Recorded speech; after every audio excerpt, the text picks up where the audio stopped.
Ladies and gentlemen, my name is Zymox, and I'm your chief show attendant.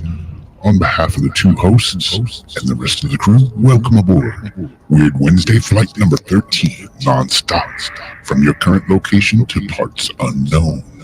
Our flight will be of about 2 hours, and we'll be flying at the speed of sound. At this time, make sure your seat backs and tray tables are in their full upright position, and that your seatbelt is currently fastened. Enjoy the ride.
What's up, everybody? How's it going? Welcome to Weird Wednesday. Once again, another week has passed. I was just talking, like, how did a week go by so quick? Does it seem quick to you, Jamie?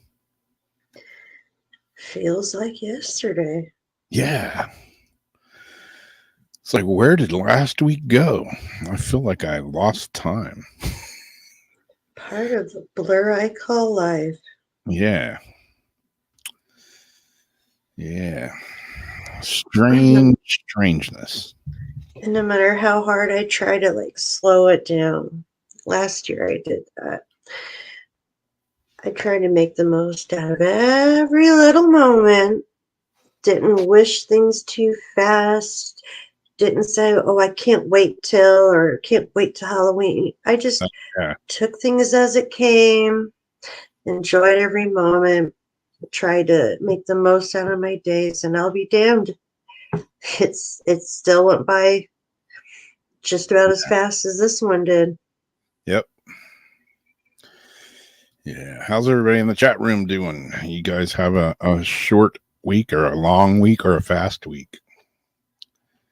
It flew by for me. Today I was like, holy crap, is it Wednesday? Yeah.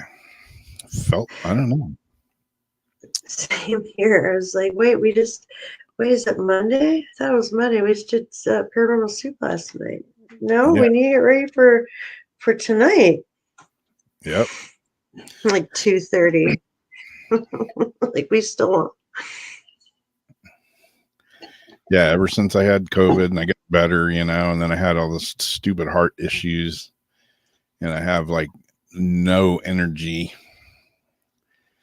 fatigue big time. It's like, I don't know, man. Feels like, I swear, it feels like I'll fall asleep and I'll like wake up and it's like, where am I? Where was I just at? When I fall asleep so freaking hard. It's kind of scary. It's like I enter another world. I'm walking on the other side with Jim Morrison. It's not a bad place to be. Dawn. Lizards on the highway. Oh, man.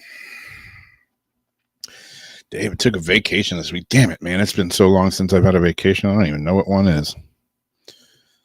I see a sign. I forget. It's like down the road from here somewhere, and it says it's a big sign out in front of a business, and it says, "What does it say? Staycation is the new vacation." And I'm like, yeah, that's about it. Where'd you go, David?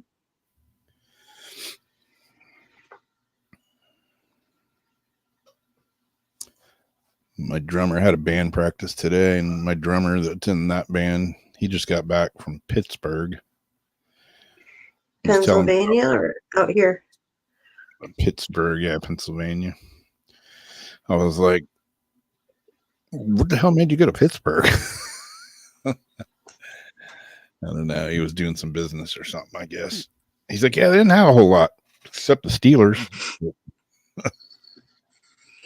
Who was them? He said he went to a couple of museums and stuff while he was there, though. Had a good time. Said the weather was awesome. Said he'd wake up in the morning and it was like a little bit of chill in the air. You know, he still wears shorts and a t-shirt, but wasn't sweating like here. God, it's like been miserable here. Oh, see, he had a staycation too, David. Yep. Yep, Royal, it is, man. I don't know what kind of concoction this last round of COVID left me with, but it's made me all messed up. Heart problems, no energy, super fatigue. I think it's long COVID. It's what they call long COVID. Yeah. I feel like you fall into whatever that category is. Yeah, and I have like major league like brain fog. Like I feel like a 70s stoner all the time, just like. And it's only the people that got it around that same bracket time that you got yours. Like that period right then, within those 3 months, it seems like all them people got long COVID. Most of the people ended up with long COVID. Some people still had the flu-like ones, but yeah, that group seems to have got the worst with the ongoing side effects that look like they're going to last a while. Nice.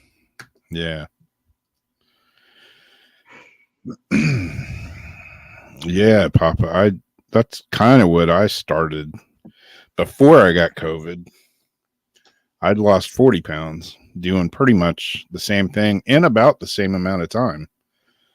And I was just kicking ass. Yeah, I was exercising my ass off every day, riding a bike, playing disc golf, like getting up in the morning and playing disc golf and walking 4 or 5 miles a day. And then I got sick with freaking COVID bullshit. And that took a chunk out of that exercise program. And then I got the heart issue. So then that I couldn't go out and do that. I never quit exercising, but I wasn't on the same level as I was. And then I was getting pissed off because I gained like 3 to 5 pounds. And I'm like, oh, bullshit. This shit ain't coming back. So I just been forcing myself, kind of pushing myself to the limit sometimes to still get exercise in. Because, yeah, I totally changed what I was eating. And, but I have to exercise as well, which is one of the key things for me. Is fast moving.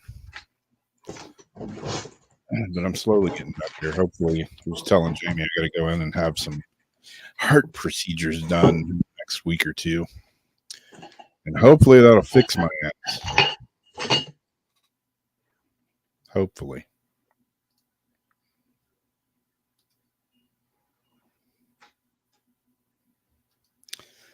Hopefully, Jamie's sending me good mojos. It's not coming out the way I want it to. Yeah, I was stoked. After band practice, I was heading home. And I get a ding on my phone, and I look, and it's from Michael's, whatever art and supply place, whatever. They're having a 70% sale off today, so I'm gonna swing into Michael's and pick up a few paintbrushes, and God, they had killer deals on 70% It's like off. grown up Toys R Us. I love it. 70% off on the canvases, so bought a few of those. God, I can't go in there anymore because I can't get out, and I don't have money for it, and I'm not running credit cards anymore. And Yeah. I have problems when I go in places like that, like legit problems.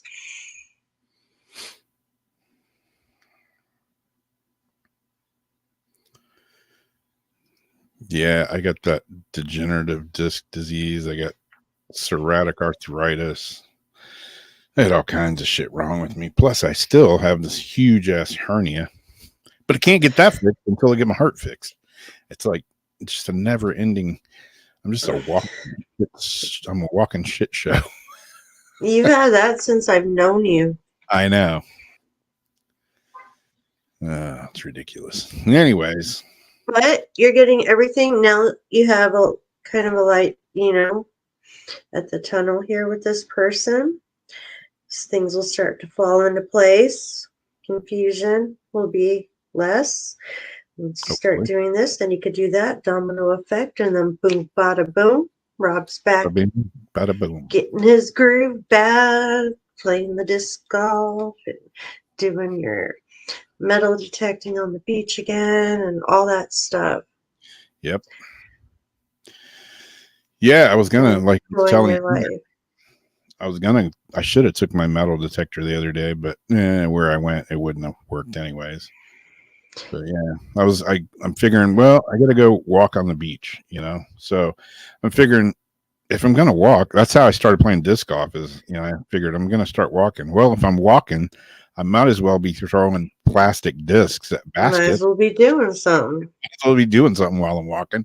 That'll include bending over and everything else. And shoveling. So yeah, just the other day, I was like, going to go walk on the beach. Well, if I'm going to go walking on the beach, I might as well go looking for shark's teeth on the beach. So I always add a step to whatever I'm doing, hopefully. Makes it more fun. Did you know what I heard the other night? This random in the park, and don't ask me how, just somebody in the dark talking about metal detecting. And it says that he's got a metal detector that actually has it attaches to a tablet or something like that. So it has a depth finder, almost like sonar. So you can go over and see the inclusions in the ground, if there was a box, or I'm like, well, can you find bodies and stuff with that? It's kind of a weird question for someone in the dark to ask somebody, but I'm like, oh, can you find bodies with that? Yeah. But I didn't know that they had. I mean, there's so many advancements since the White's metal detector with the removable gold coil and the waterproof other coil that I had. Yeah that was top of the line back then.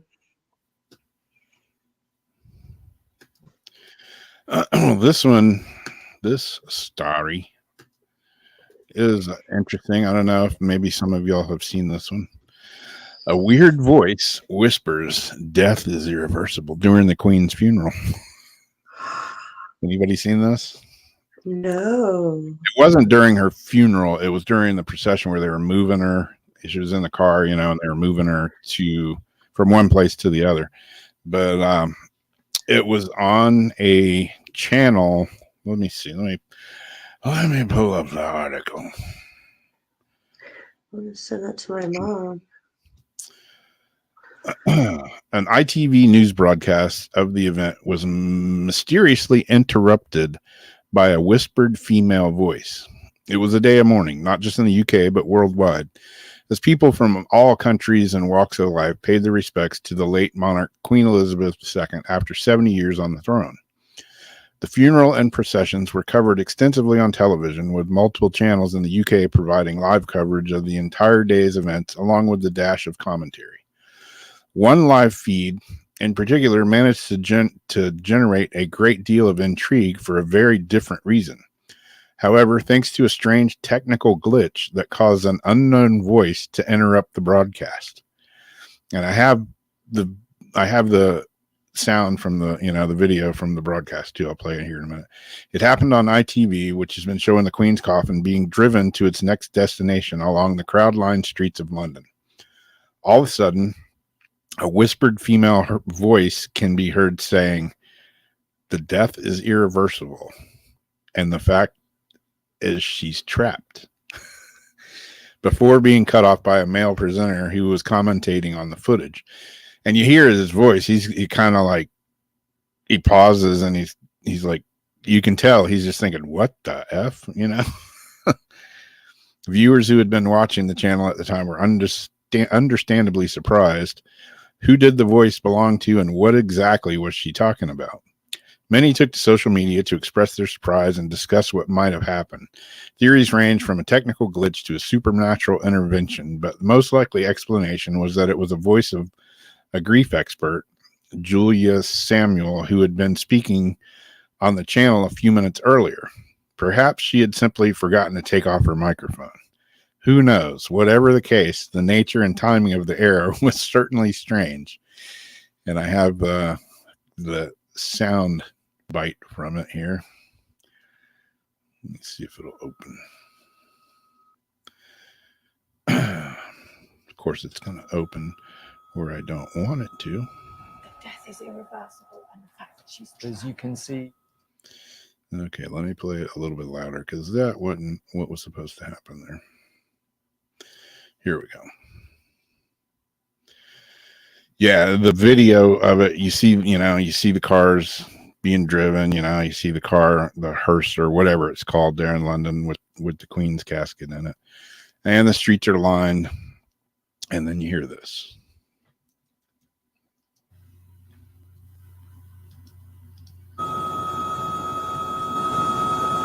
That death is irreversible, and the fact that she's, as you can see.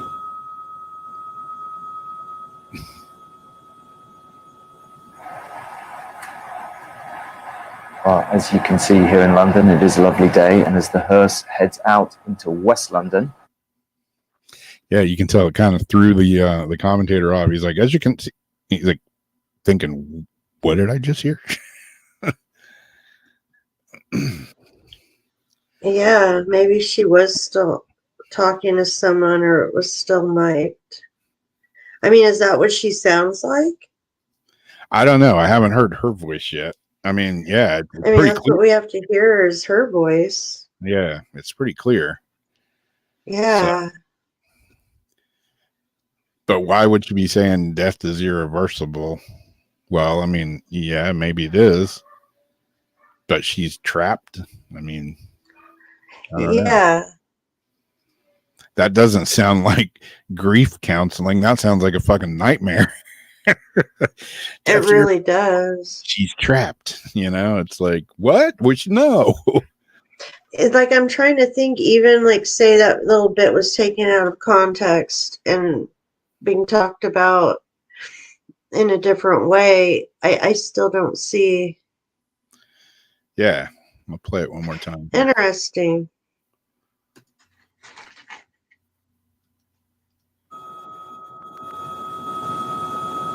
Death is irreversible, and the fact that she's, as you can see. You did a back pedal right there. As you can see here in London, it is a lovely day, and as the hearse heads out into West London, Emily Morgan. Weird. I've got another weird story about voices too. Here towards the end of the articles. About voices. A voice. A voice. A voice. Let's see, what do I got in my bag of tricks? I'm interested in this first one you got. I'm like, what? Huh? What? How? I guess I'm trying to remember it. I don't remember. Let's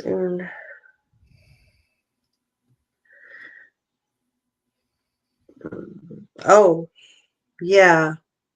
There was a few of these articles.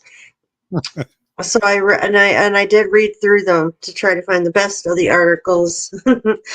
Still not quite sure. After I think I might have seen an update on this where the dude speaks back out. I might try to find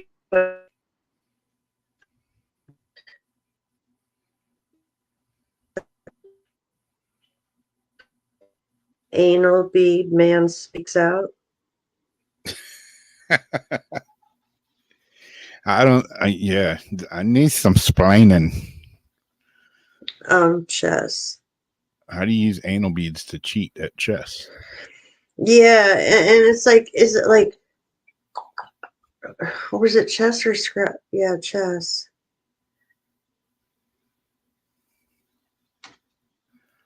Oh yeah, these are like 4 days ago, and he addresses the rumor. Okay.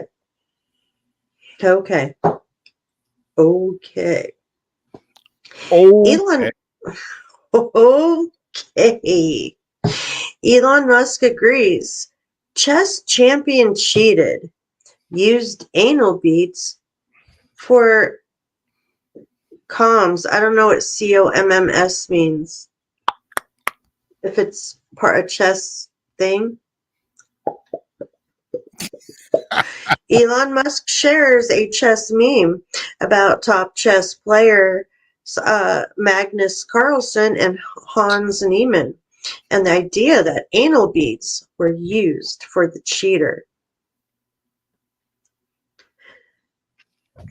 The world of professional chess is experiencing what appears to be the biggest scandal in the history of professional chess. With one of the best chess players of all time, Magnus Carlsen, withdrawing from a major $350,000 tournament, and Elon Musk says it's all about anal beads. Yeah, I wish I wasn't being serious, but Elon Musk has pulled millions upon millions of eyes onto this situation, myself included, which made me do a bit of research into what exactly appears to be going on. The Field Cup is one of the biggest chess I don't even know how to say that. Looks like Sinqueef Cup is one of the biggest chess tournaments in the world, getting the attention of the world's best chess players. The tweet, Ed now deleted, from Musk is pretty simple. As usual, he quotes German philosopher Arthur. Talent hits a target no one else can hit. Genius hits a target no one can see.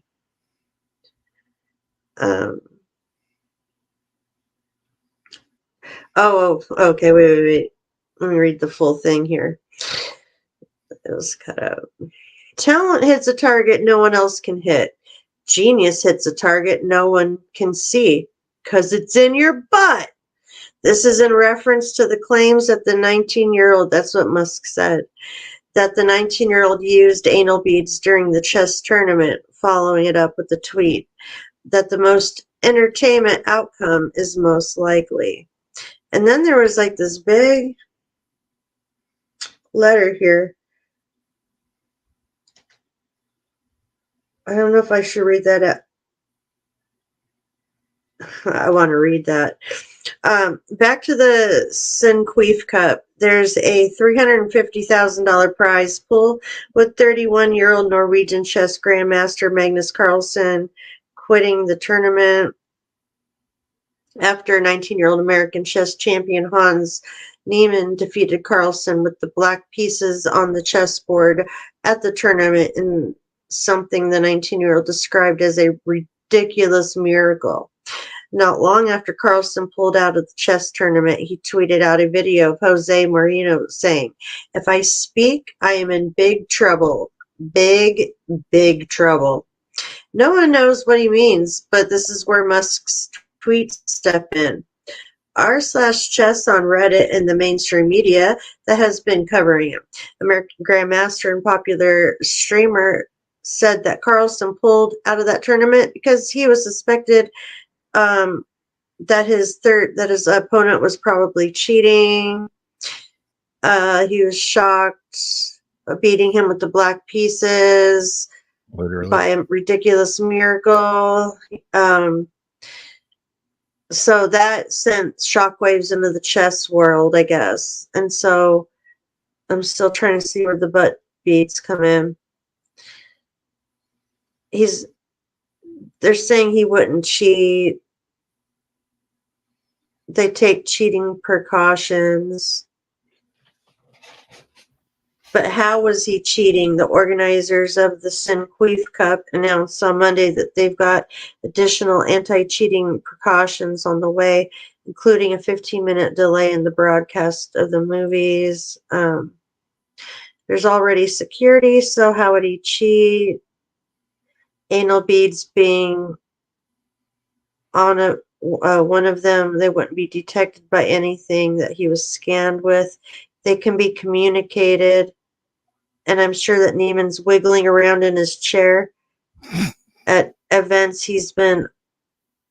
And I'm sure that Neiman's wiggling around in his chair at any events he's been at are being scrutinized right now. It's a butt beat guy. I still don't get it. Neiman has come out addressing that claims that he cheated, admitting he did cheat on some other stuff. So he doesn't say he's not a cheater. Okay, so back to this letter. The real answer is actually elementary. Magnus cheats. He's always had anal beads up his butt. Maybe for the past 10 years. That's how he's been dominating the entire field of players. There was a slight dip during the time he played Carnua because he was too drunk. He couldn't feel the vibrations well and ended up losing a game. Oh, butt beads vibrate? His team decided to turn up the vibrations to the max, and that's how Magnus survived the encounter. Recently, Magnus realized the anal bead supercomputer design he created had been stolen. Of course, he couldn't come clean about cheating, so he drummed up the excuse of being bored so he wouldn't lose the world championship, who he suspected to have stolen the anal bead design after being humiliated in their prior contest. His suspicions were further evidenced by Nepo's performance during something else. Success is addictive. Little did he know the real thief was the cocky supervillain Hans. Hans employed the anal bead tactic against Magnus.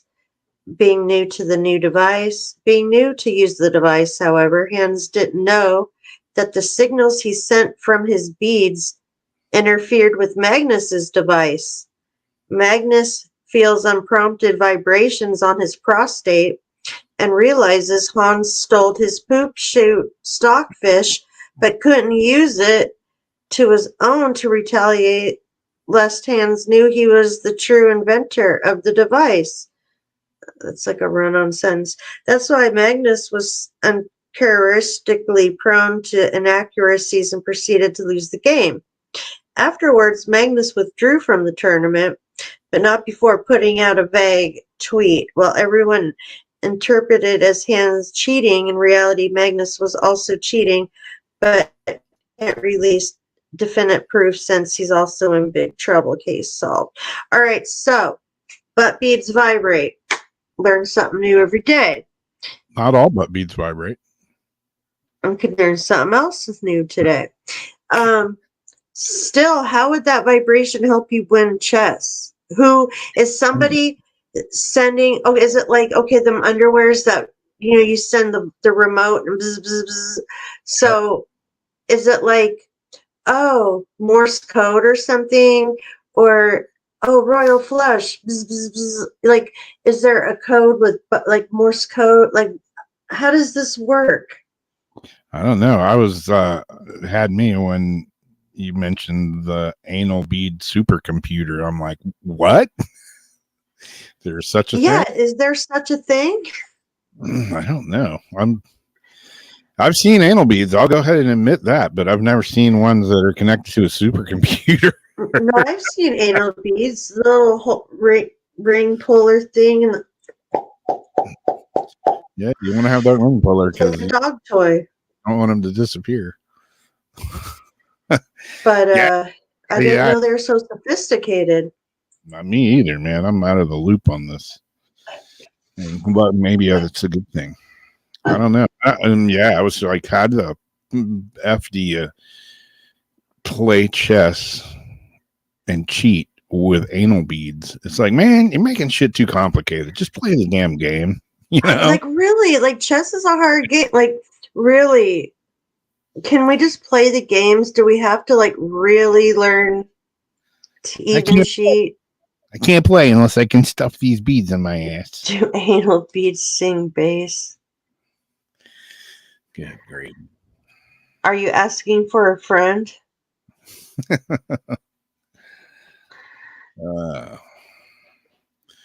Yeah, got a little remote control. Maybe somebody's like, got a computer that's like figuring out the moves. This is the way I see it going down. It's a supercomputer that figures out that somebody has to be helping. So it figures out the moves and it's telling him where to move. So it's got to be some kind of, like you said, Morse. So dude's on his phone, like typing in. Yeah. So, if he's got to move the pawn here, or the knight here, or whatever, it's like. So he's like, in his chair. Yeah. And I guess the other guy must have had something too, because his device was interfering with Butt Boy's device here. So maybe. Which I have seen a group of girls on a show that were given out a pair of, this girl started a company and she gave them all a pair of them panties. Well, give the remotes to the husbands. However, did not fail to mention that the remote will work for various panties, not just the one pair. If you're sitting next to another pair, so one girl's sitting there like, who keeps buzzing my pants? Her husband's like, I'm not pushing anything. The dude in the back is like doing it. And so yeah, there is cross interference with those type of thing. Yep. Weird. I don't know, man. Like I say, things are too complicated. Just play. I'm glad you didn't miss it either, David. Just play the game. Yeah, just play chess. Yeah. Yeah, you never know what you're going to get. It's like a box of chocolates. Christina said. Yeah. Christina said for myself. She's asking for herself. It is Weird Wednesday. Hey, when you can talk about chess and anal beads in the same sentence, that's registers as pretty weird. Oh yeah. And we haven't even scratched the surface yet tonight.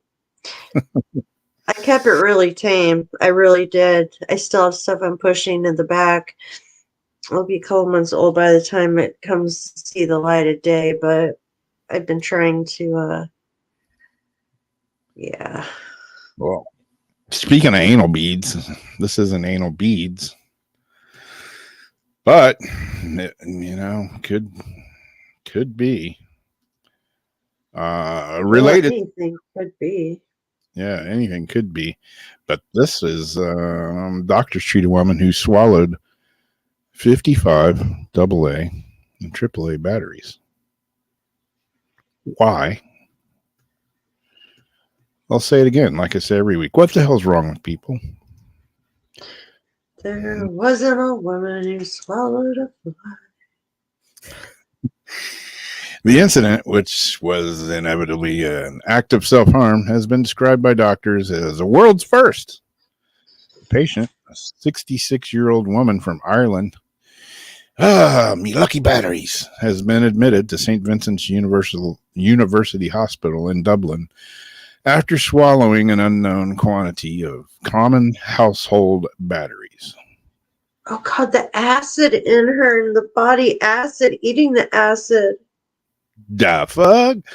According to a case report published by the Irish Medical Journal, doctors carried out an x-ray of her abdomen and determined that the batteries were intact and hadn't blocked her intestines. So, in other words, she could have let them go in that. She could have pooped out batteries. Initially, they attempted to wait it out and see if the woman would pass the batteries naturally. Clunk, clunk, clunk. Come on, they've been there that long. Seriously?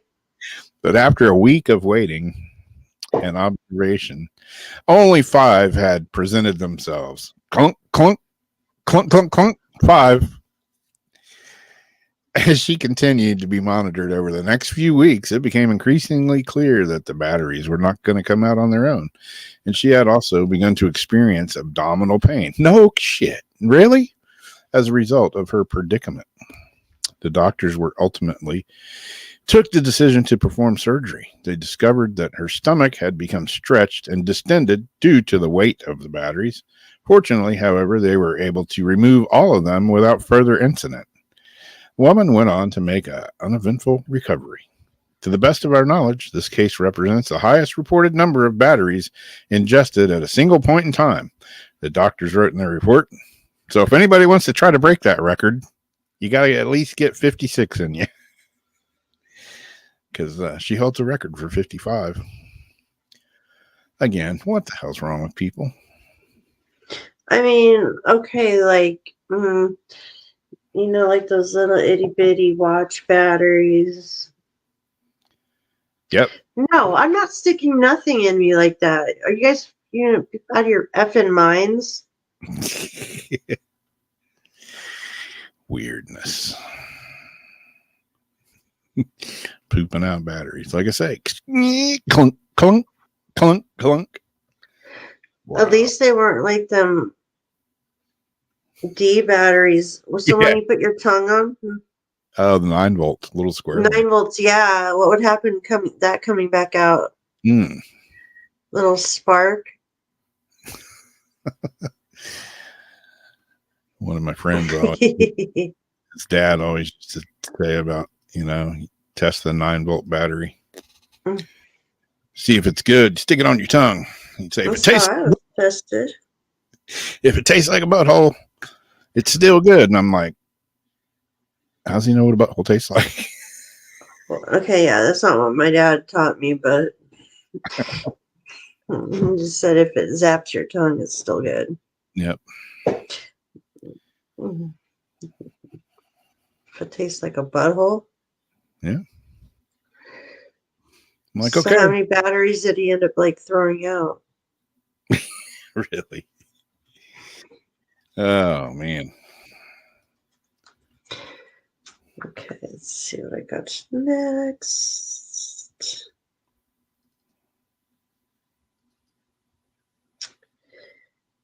Okay. This is just stupid. Software.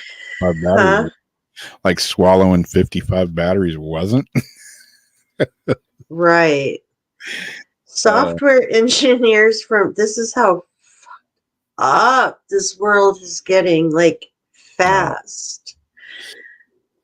Software engineers from big tech firms like Google, Amazon, Microsoft, and Meta are paying at least $75,000 to get 3 inches taller, a leg lengthening surgeon says.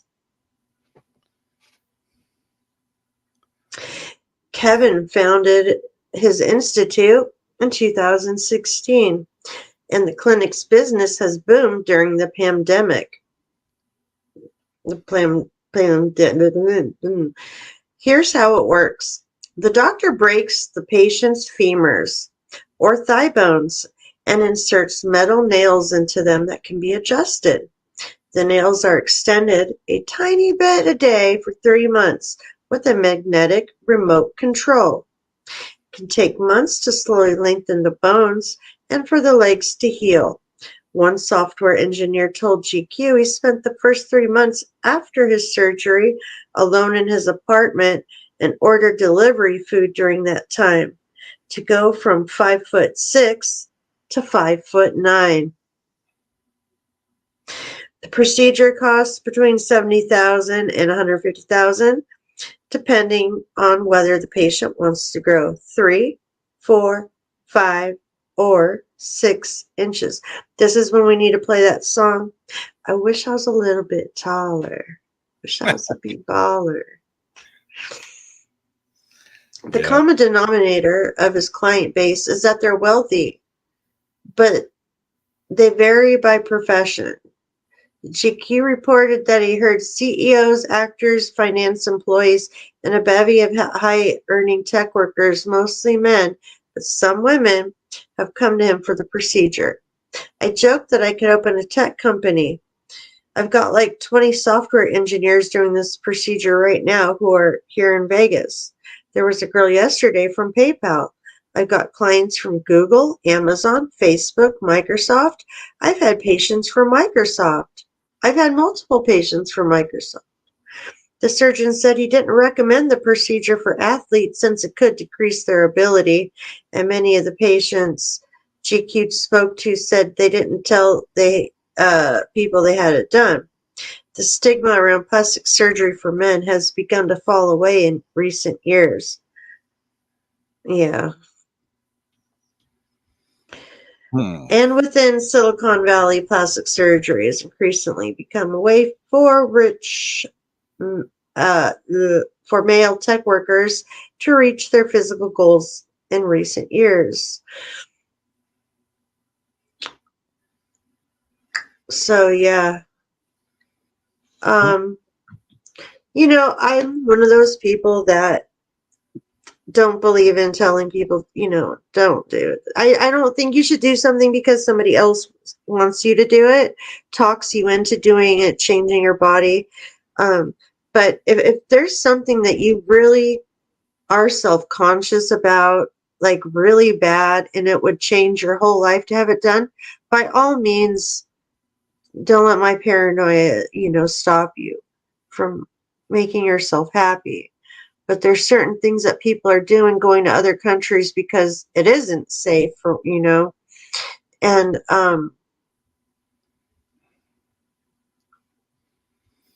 I don't know. Yeah.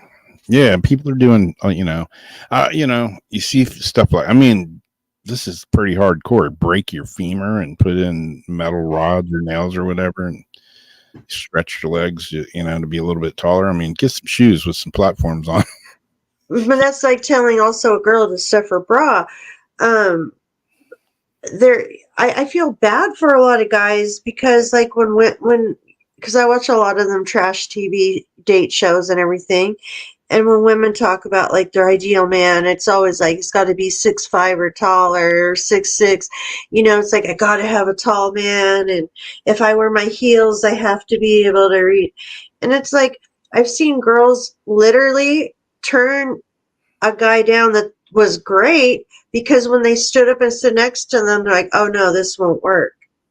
So a lot of guys, just like penis size, feel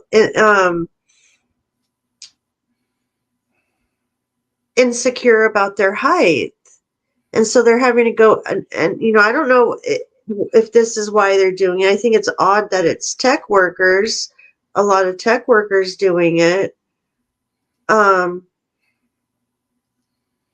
Well, first of all, you got to be able to afford to do it. 75,000 to, you know, 150,000. I mean, my money don't jiggle. You got to be loaded. You know? My money does jiggle. Yeah. I don't know. Or is it because they sit at their desk all the time that they're afraid? Like I don't know. Why do you guys think? Why do you think people in the tech industry would be more apt to getting these leg lengthening procedures? I don't know. Doesn't seem, you know, I don't know. You know, it's the same. I mean, it's just this and there's other stuff, you know. I mean, I got plenty of friends that, you know, they've got, I mean, I've got pierced ears and they're, you know, like double O size, and that's like the biggest I go. I got friends that have plugs that are, look like freaking saucer plates in their ears and big bones in their nose, and some of them have like implants under their skin and all, and whatever. Oh, yeah. That's whatever, but I'm like, I also know people that have stuff like that, different body modifications done, and they got it done when they were younger, and then when they get older, they're like, fucking, why did I do this? Like the guys that get like the screws put in their head so they can change out the spikes for their mohawks and all that. I mean, it leads all the way to, the controversial deals of today where kids are having, sex changes and stuff. They're actually regretting it now when they say they're doing it so that they don't commit, and get depressed. Now people are waking up like, what happened? I missed my parts that got cut. And then those are now, Can I that's go why in you have to be a certain age to be able to make these decisions. If I had a guy and he's like, would you want me to get, I don't care how tall he is. If I'm with a guy, I'm with the guy for whatever height he was. And if he says, would you want me to get this surgery? It's like, well, is it something you want? Well, I don't mind, I do it if you want me. Hell no. No. No. Please don't. Don't ever change something. Yeah, I mean, there's, losing weight's one thing, dyeing your hair is one thing, but when you start getting, parts of your body removed and metal. These Brazilian butt lifts. Yeah, I saw one girl that I read this article. They're pumping oil in them, like. Yeah, it's like, fattening her ass up, and I'm like, what, why? And I mean, you're gonna get older, and I know older's a long ways away, but hell, I used to think I'm never getting older, and now all of a sudden I'm older. We're older. I don't know, man. Metallica now plays on the old station. Yeah, they're like, Metallica and all those bands, they're like in the classic rock era now. It's like, what? Oh yeah, they are like 20, 30 years old. But I have some friends that are actresses, and they are on TV, on reality shows, and they do like to get, Botox and lip filler, things like that. It's not my thing, just because I couldn't look at myself and not look like me. Like, no matter what it is, I just would be weirded out if I didn't look like myself anymore. Yeah. But, I don't knock them for doing it. They love it. They, she don't overdo it. What's that one? It's just not my thing. The one girl, I can't ever, Renee Zellweger, Oh, dear. I thought, before I was like, wow, she's really cute. She kind of had a unique look and got her nose fixed. I mean, I don't even recognize her anymore now. Because people said she looked like a ant eater or something. I like her the way she was, I mean, whatever. She's still pretty now, but whatever, I don't know. Yeah, I mean, she would look in the mirror and probably not recognize herself because she looks like a completely different person now. Or like Khloe Kardashian. It's that movie John Travolta was in with somebody else, Face Off or something, where they it's Nicolas Cage. Yeah, they got their faces put on each other's bodies. That'll probably be a thing. Yeah, probably it already is. Who knows? Weirdness, man. World's weird. Make it way too complicated. Shouldn't be that complicated. Yeah, we wouldn't have anything to talk about on Wednesdays. That's true. So yeah. Well, we find something, but Oh man, what is going on with my screen here? It's acting a Riri. Here we go. This one, not face changing or. I was gonna say I hadn't seen Riri, and then da, da, da, da, da, da, da. This one is. God, is it showing? God, what is going on here? Okay, there we go. I can see it now. I see the light. This one I thought was really cool until I read the article, and then I was like, that kind of sucks.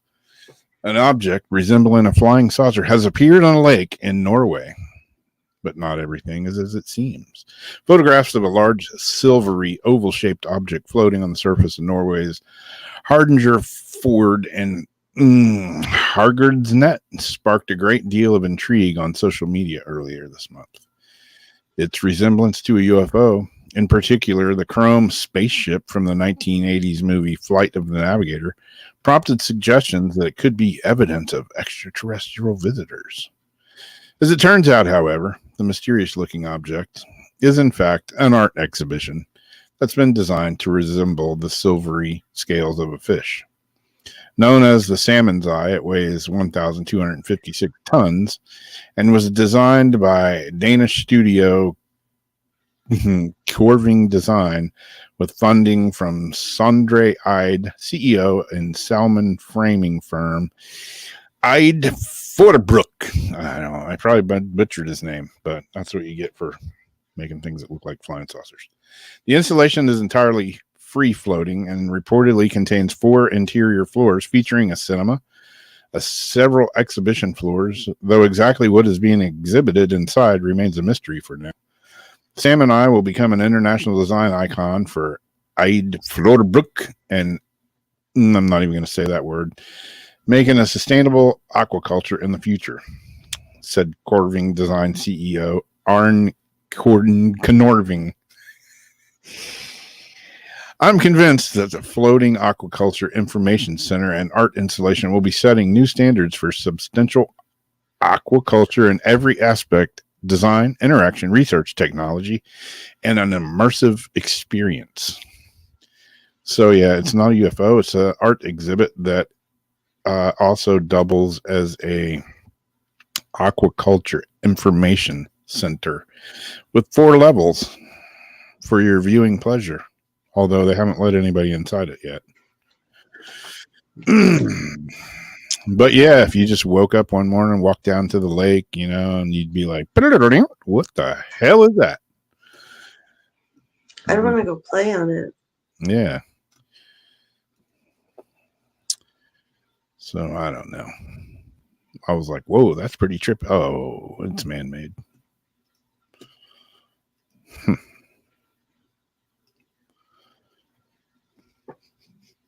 Something smells weird in here. In your room, or Yeah. was it your snake? Nope. Your dog? Smells like something's burning. You had candles going, didn't you? Oh, well, it's not a candle. It's a light bulb, that flickering thing. Oh, it's okay. It's my haunted house light bulb up there. Oh, it's smoking. Are there electronics melting? Hopefully not. I need to clean my desk because I got crap and wires and shit and stuff and crap everywhere. I think it's something being cooked outside.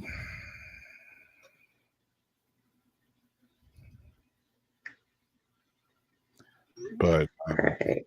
I'm going to pull up your article here. Yeah, I forgot. Oh, I'm going to go check it real quick just to make sure, all right. Yeah, this is just has the 2. You can just put up that one first one. The other one has all the documents, whatever.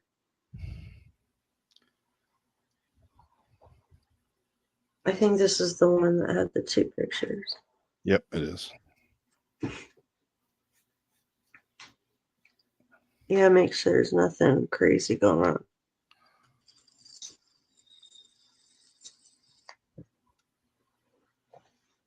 All right. How the Canadian government plans to handle questions about UFOs. Can't just tell us the truth. We got to figure a way to handle it. How we're going to handle it. The Canadian government has a plan if questions about UFOs are raised in Parliament. Transport Minister Omar would lead the response to UFO-related questions in the House of Commons, according to documents acquired through an access to information request. The documents also include UFO talking points prepared for the minister's office and emails about a May 11 UFO briefing attended by his staff.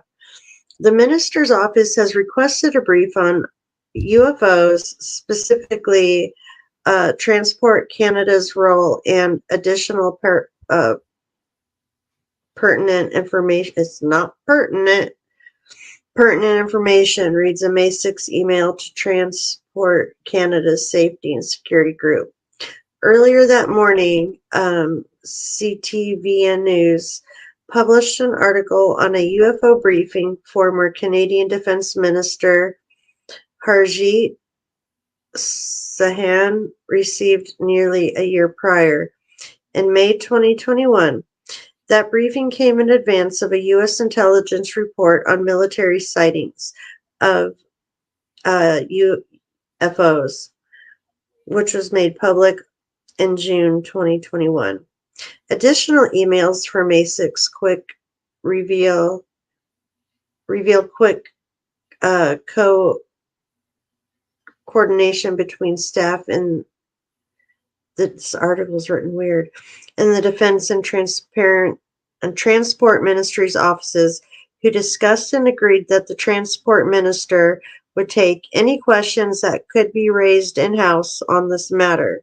A Transport Canada email from that afternoon explains, referring to the House of Commons, to support ministers' prep on this issue, please provide a polymer information card on this topic. Other internal emails show how Transport Canada staff worked through the weekend to create the information card, which consisted of 3 pages of talking points and background information on Canada's Federal Transportation Department, on how Canada's Federal Transportation Department receives UFO reports, which are then published in an online aviation incident database. Known as CADORS, CADORS, the Civilian Aviation Daily Occurrence Reporting System database is prepped with nearly 3 decades of strange Canadian sightings from civilians, soldiers, police officers, air traffic controllers, as well as pilots on military, medical, cargo, and passenger flights operated by WestJet, Air Canada Express, Horde Airlines, Delta, and more. One report from July 2021 describes a Canadian military transport plane and a KLM Royal Dutch Airlines passenger flight that both reported seeing a bright green object fly into the clouds and then disappear over the Gulf of St. Lawrence. The Canadians thought it was flying, while the KLM crew thought it was space debris.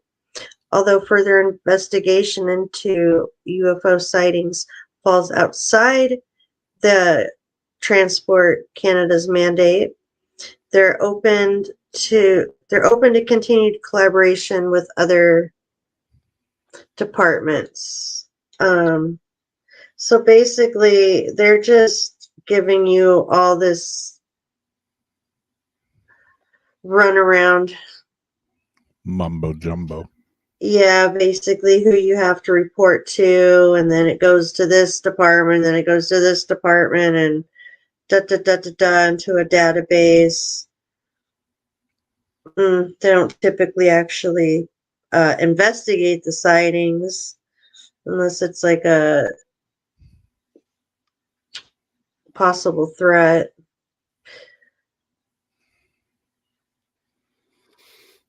So yeah, Canada's coming up with their own UFO reporting A system. song and smoke and mirrors. Move along. Nothing. Yes, sir. Yeah, they're never gonna just come out and say what's happening, but we know. That's why we do what we do, because we all know the truth. We don't need them to tell us the truth. Yeah, my weird smell was I cooked chicken gizzards for my dogs earlier, and Darcy's cooking banana bread muffins, and so the smell of chicken gizzards and banana bread muffins were coming through the AC vent, and I'm like, something smells weird. It smells great in the kitchen. I told my mom though that you were getting the banana bread. She's like, yay. All right, let's see here. What's next? Share the screen. Horde of gold and silver coins found behind Egyptian temple. Yeah, that'd be nice to stumble upon. Egyptian archaeologists have announced the discovery of a significant amount of treasure in the city of Esna. According to a press release by Egypt's Ministry of Tourism and Antiquities, works to excavate the site, which is located at the rear of a temple in Esna city on the banks of the Nile River, began last year. The hoard consists of gold and silver coins from various times throughout the Islamic a period of approximately 600 years spanning from around 610 to 1258 AD. Among the treasures found on the site were 286 silver coins bearing the names of various kings from throughout this period, as well as foreign currencies dating to the time of King Levon II of Armenia. Bronze and brass artifacts dating back to the Ottoman era were also unearthed. Dr. Mustafa Waziri, Secretary General of the Council for Archaeology, was keen to stress the importance of the discovery and indicated that there could be more still waiting to be found. Efforts to search for additional treasures on the site still remain ongoing. But yeah, they found a hoard. How many coins does it have to be considered a hoard? 10, 20, 50, 60, 200, and whatever it was, 256. Yeah, how many did they find? They found 286. So I guess that right there would be a hoard. That would be a hoard. I could go for a hoard of gold. Hoard me gold, matey. I'll go for half a hoard, man. Yeah. That's what we're talking about. Bury it right back. Yeah, I'd like to just find one gold going out on the beach. Mm-hmm. Metal detector. But, you know, I found some pennies before and some pop tops. Got to start somewhere, right? Got lots of pull tops. The apple juice pull tops. Yeah.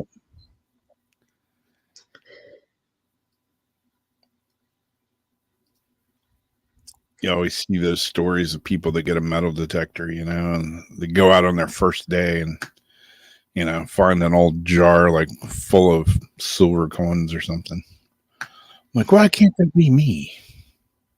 I always try not to get jealous because I think, well, if it happens it could happen to me, but I've been really nice about other people's findings for a really long time. Yep. I'm not finding swords at the bottom of the ocean. But what we are finding at the bottom, and we are finding a lot of interesting things with the drought. Thank goodness we had some nice, good rain the past couple days out here. I'm trying to still post some videos. of the hailstorm we had. But we got beautiful rainbows after both days of hard rain. We haven't had it in a while. We got a beautiful rainbow after. We need to keep it coming. Those rainbow shots. But what's that? I say those rainbow shots you got are awesome. It was like perfectly centered, like, and they both happened in the same exact spot. Yeah, it was weird. Where you could almost go and find the pot of gold. Yeah, that'd be good. Horde of gold. Mm-hmm. Well, with our droughts, a flooded, a lot of stuff is on earthing now. Flooded California ghost town resurfaces during drought. And I love this place, Old Kernville. Oh my goodness, love to go there. Love to go out there for so many different reasons. I used to do a lot out there. Lots of outdoorsy type stuff. Fishing. I can't remember what minerals and all that, but Old Kernville is a town that appears to be taken right out of a Western movie, because it was, serving as the backdrop for many classics featuring the likes of John Wayne, Gene Autry, Hopalong Cassidy, and more. While all of the Hollywood glamour has long since left the town, one might not ever guess it was once completely underwater and now has resurfaced. There were people here. There was a life here. It survived explorers, massacres, gold rushers. Yeah, gold dredging I did. Massive floods and tourism, the Sierra Nevada Business Council wrote. But it cannot survive progress and now sits in silence with very little to let one know that it was even here. About 35 miles northeast of Bakersfield, California, Old Kernville used to be a thriving community, previously named Whiskey Flat due to a saloon of the same name. The town sprung up toward the end of the gold rush in 1860. It sat in the hills of Lake Isabella and the Kern River, the latter being where it got its new name following a massacre of the local indigenous tribes in 1863, where about 70 settlers killed about 200 Native Americans and exiled hundreds more.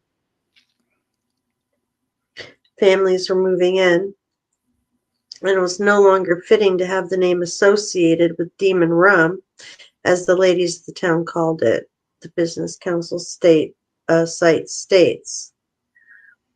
That's got to have some, horrible energy to parts of that ground. Yeah. I didn't realize that they had all the massacres out there. That's not a spot that I had done on purpose investigating. I'm sure I've done stuff when I was camping for fun, but never went out there for that purpose. It was after the turn of the century that it became a hot spot for movie sets in the Wild West. Old tales of gunslingers from Whiskey Flat loosely inspired some of Clint Eastwood's quick-drawing characters. So they're talking about all that, talking about the scenes, talking about what happened after World War. Prolonged drought eventually dried up the reservoir. It's now been reduced to as little as 8% its original capacity, according to San Francisco Gate. As a result, the foundations of what used to be Kernville now see the light of day for the first time in almost 100 years. Retired film producer and Kernville resident Chuck Barbie still visits the old site to marvel at what it once was. And that's what it looks like now. This bottom picture, the way bottom picture, is what it will look like right now. And I would love to now go back over there before a shitload of people do and get someone with the metal detector, since I don't have one anymore. Yeah. Go around there with my bottle top stick and all my other stuff. Yeah, it could be a definite interesting find for sure. You say it's still fun to go out there. I don't think you're going to find any dead bodies like Lake Mead, but there are certainly old ghosts around those buildings. See? Oh, Yeah. the original jail, general store, and a church were lost in the flooding, but the foundations and their stories remain. That's pretty cool. Yeah. It's virtually unchanged. You can still see what it was like when the first settlers came here, 1861. Every year since 1957, the New Kernville hosts a festival called Whiskey Flat Days, 4 days of Wild West reenactments, carnival rides, rodeos, food, craft groups, art shows, live performances, and more. Local vendors and activities bring visitors. So yeah, they do a lot of stuff out there. And then they're talking about other spots, with the drought, talking about Lake Mead and the tribe. So yeah, I think I might have posted this on my profile the other day. If I didn't, I'll put it on there in case anybody's interested in checking it out. I think I might want to take a ride out there for shits and giggles and go out there again. Maybe I'll send this to Jeff and see if he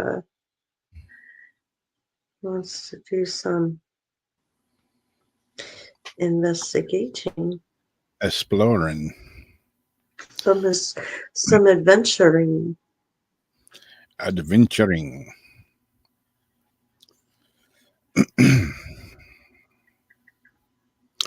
All right. Well, this next one, I didn't have an article for. I mean, I did, but I got a little video that pretty much explains the whole thing. But I will go ahead and read this. Lori wanted to know what I was eating. Granola. And let's see here.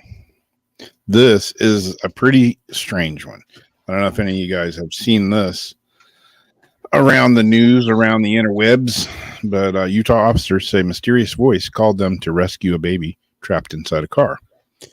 And you see the mom and the little baby here. Oh, baby. It's a baby getting my belly.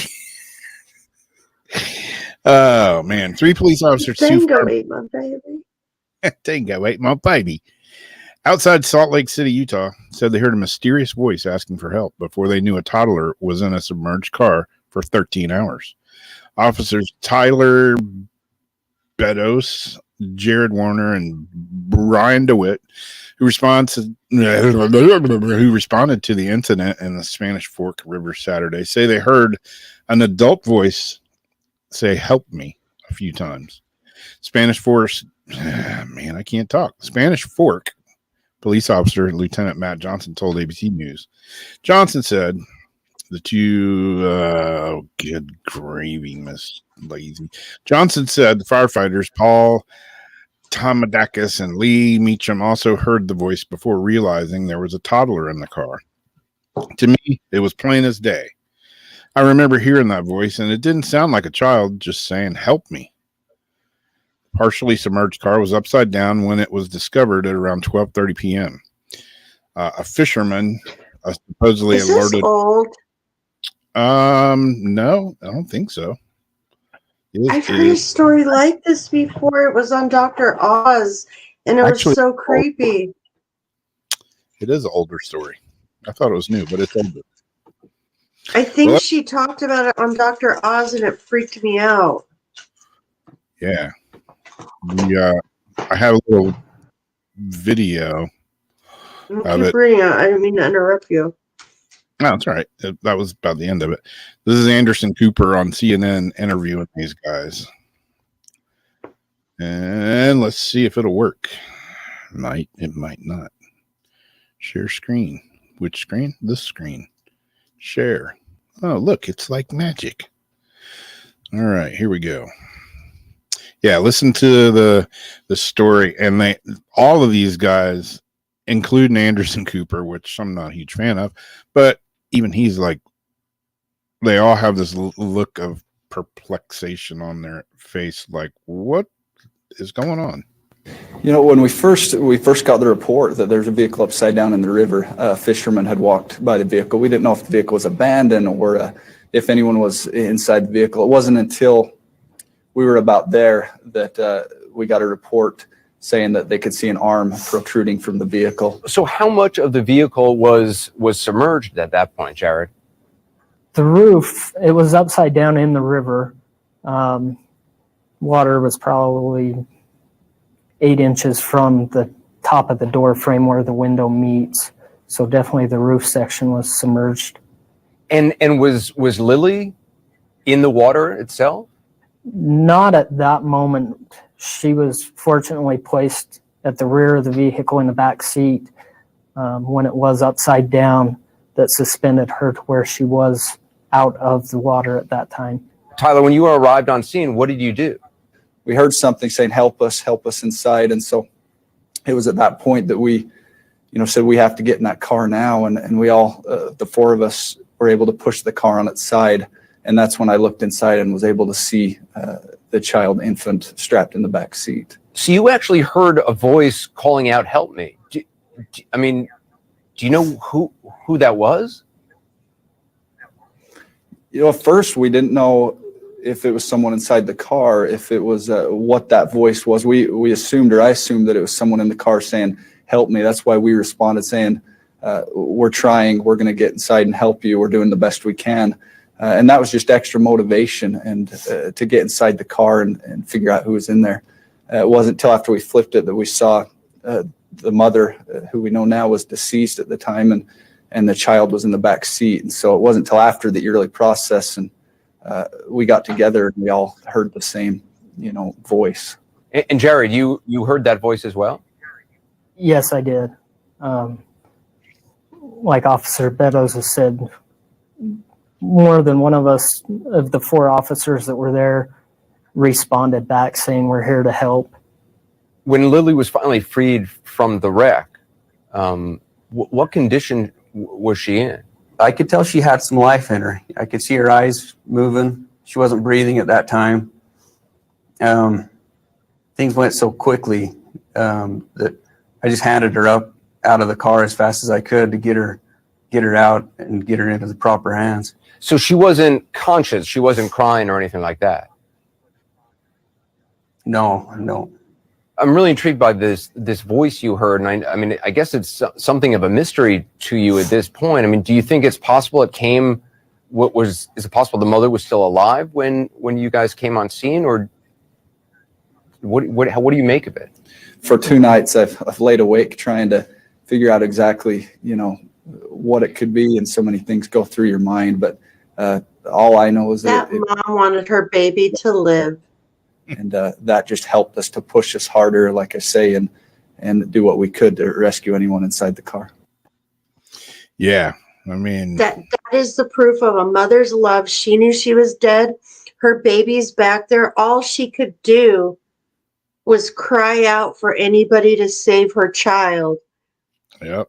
That's why when you're reading it, I was like getting the goosebumps, like, oh God, like this is one that has always stuck with me. Well, I love Dr. Oz because he's a doctor and he still entertains these type of stories. But I believe the mom was dead when it happened, and she somehow was able to call out. Yeah, I mean, they said the car was in the water for 13 hours. So, and she was, in the driver's seat, which was submerged. So I don't see her surviving, And yeah. being able to call out. Yeah. So yeah, I mean, like you say, that's, you know, a mom that was just waiting for somebody to get close enough so they could hear her whatever ghostly voice or whatever. Or maybe it was an angel or a guardian angel or who knows. But I mean, they all heard it.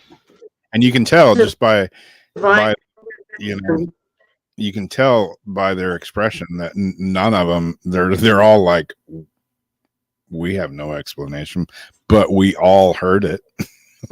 The only explanation they have is that we all heard it and we all responded. They thought they were talking to somebody, you know, we're here to help you. And then they realized Mama dead.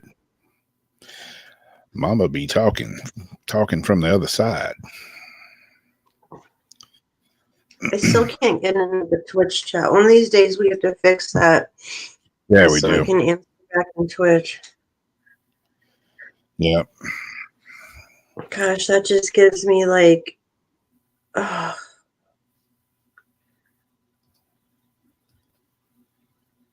Okay, what do we got? What do we got? What do we got?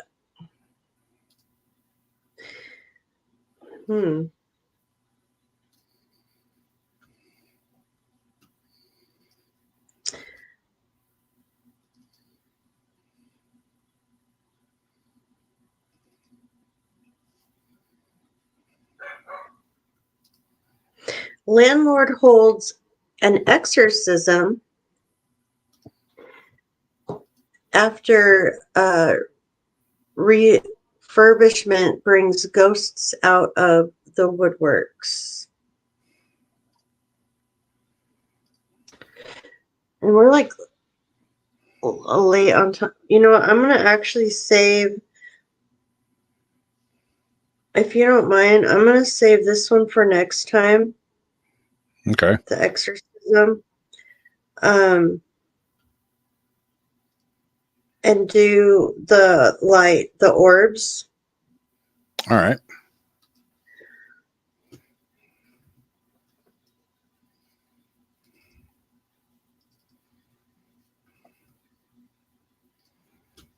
Orbulon. I didn't realize how long. Okay. So take it out of my list so it doesn't look like I did it.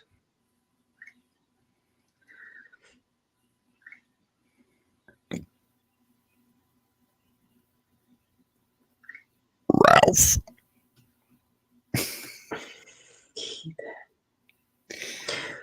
What are those mysterious orbs of orange light glow above San Diego and Tijuana? It's a donkey show in Tijuana. Oh, don't give me trauma. I have PTSD. Donkeys don't like that.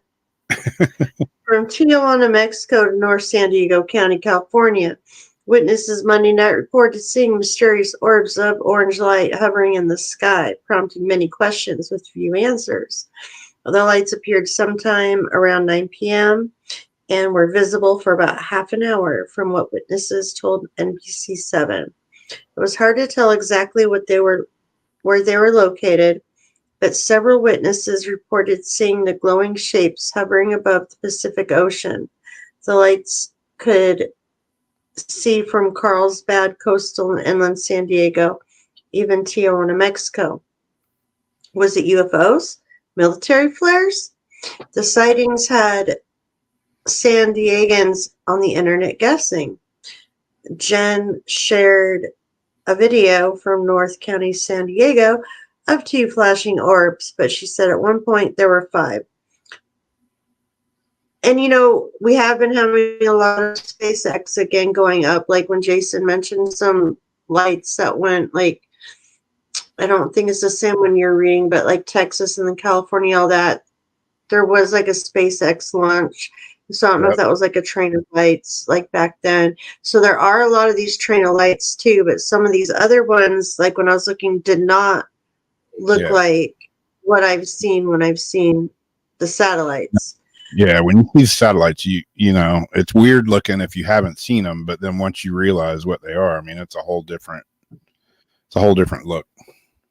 And the way that they just move, it's just a certain, Yeah. no doubting it. It's like you see it, you know exactly what it is. That's Starlink. She watched the balls for about 20 minutes.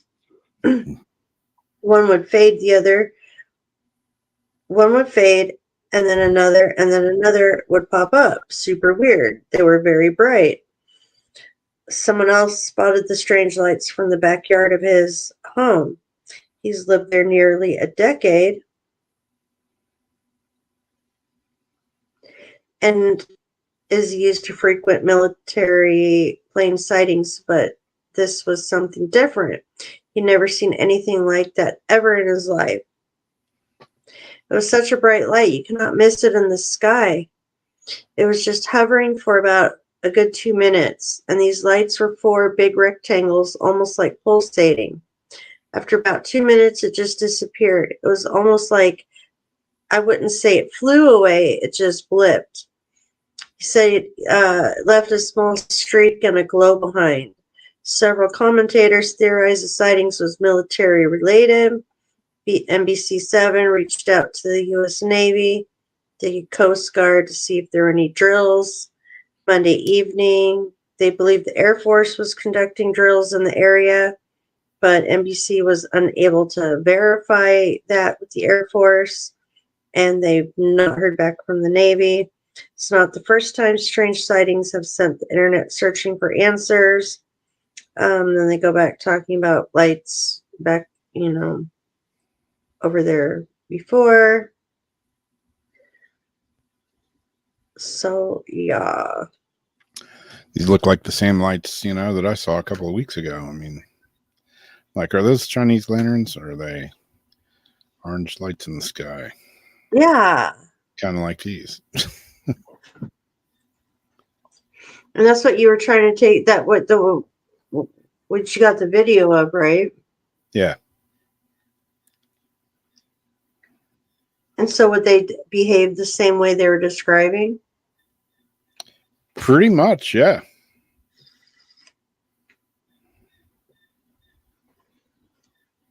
These were moving off the ocean towards the land. And I was thinking there were Chinese lanterns, but I don't know, They, they look just like this. San Diego, Mexico, that's like the ocean, that's like the same type of peninsula, like idea down there, where it goes like from the ocean, all that to the land. Yep. Yeah, they look pretty much just like this.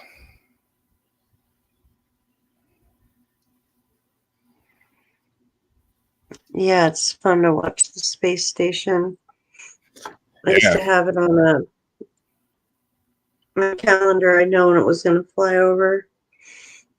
Yeah, I've got it on an app, space station app or something, ISS app.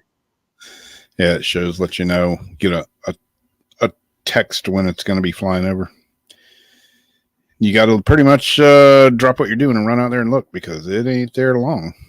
Things hauling butt. But I still like to go out and wave.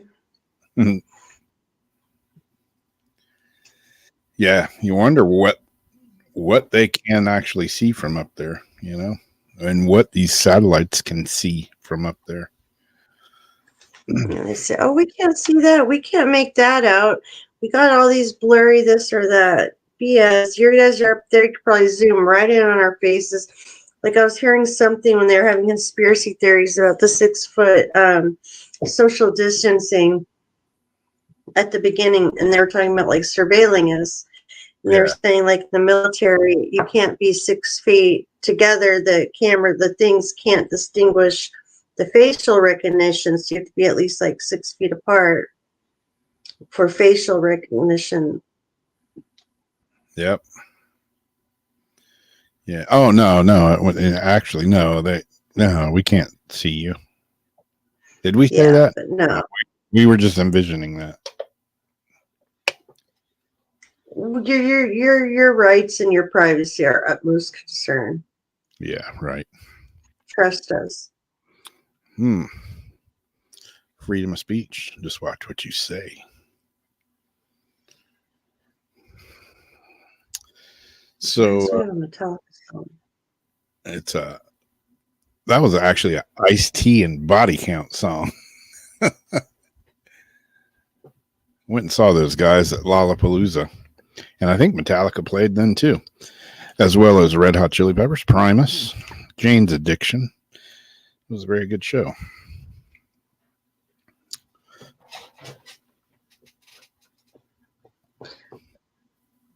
I miss Lala when it came out. I went to stay on the green when we had the riot, but I miss Lala. All right, have a good night, D. Thanks for stopping in and hanging out with us. Good night, D.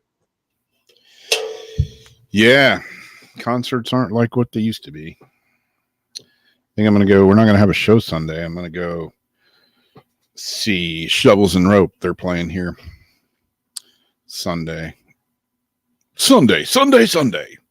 Live, Shovels and Rope. I think it's a free show, which makes it even better. I was just hoping the other day, like they closed because of COVID, but Santa Cruz always has the free music on the beach, on the boardwalk. Yeah. And every Friday night, like we see Flock of Seagulls, lots of 80 bands, like, it's good times. And so like you just go out there, they have the stage set up on the sand. Yep. You got to go sit out there by the water. And then over here, you got the boardwalk. So like at night, you've all the stage lights. Jeff and I always bring like Subway sandwiches and stuff to like sit down there and eat and, do our thing. And then you hear all the screams of the rides, of the carnivals, and you smell all the food and all the energy coming off the boardwalk, and then the energy coming off of what's flying in your room. The energy. Yeah. There's something flying. I don't know. What are you looking at? Oh, I was looking up here. I forget sometimes. I'm looking up here at all my cards. Oh, I thought like maybe there was something creepy going on. But yeah, so it's good times, good energy. You got the water by you. Just sit out there and listen to like free music, free to park, free to listen. Older bands, but it's good times. Yeah. And I think they're doing it. Well, now summer's over, damn it. Damn it. I didn't even look if they did it this year. Yeah, they do that here too. They have out at the pier, they have the summer concert series, which is every Wednesday evening. And it's cool. It's a free band. Our band played there one year. Haven't played there since. I don't know if that's good or bad, but they have a different band every month, and it's our different band every week. Excuse me. It's every Wednesday for a couple of months out of the summer, and it's free. The downside is it's at the pier, and there's only so much parking there. So if you don't get there like super ass early, then you don't get a parking spot, and then it's a nightmare to try to find a parking spot. And sometimes they have shuttles that you can park, a couple miles away, and they'll shuttle you in. Or a lot of people that live around that area ride a bike up there. And they do the same thing in downtown St. Augustine. They have free music concerts down in the plaza, which is awesome. My band's played there as well. But down there, you got to pay for parking if you can find parking. And parking downtown and downtown St. Augustine is a genuine nightmare in itself. So that's the two. Parking down here at Santa Cruz. Yeah, that's the two hindrances. I was just looking, like it looks like they did open it this year. And I'm trying to get this schedule up, but then I'm thinking, God damn, it's not like I would have been able to really go anyways. It'd be what, a $200 gas, but it's not free because it's not that far away, but the gas. Yeah. Yeah, Debbie, do they do the free concert? Do they still have the band shell down there in Daytona? Is that where they do them? I used to go to shows down there all the time. They always had cool shows down there at that bandstand or whatever it's called. Daytona Beach Pavilion or whatever's. Yep. Coffee Zombie Collective was August 4th. These aren't Band great show. bands this year. I didn't miss much. They had 4-2 Prestigio, Pacific Roots, Brass Magic, Men in Black, The Deadlies, Sang Mates, Extra Large. So these aren't even like the good music we had. I saw the Allman Brothers at the band shell down there in Daytona. Like, geez, I think I was like maybe 14 or 15 when I saw them down there. This is a long, long time ago in a land far, far away. Actually, in a land not that far away, but just a long, long time ago.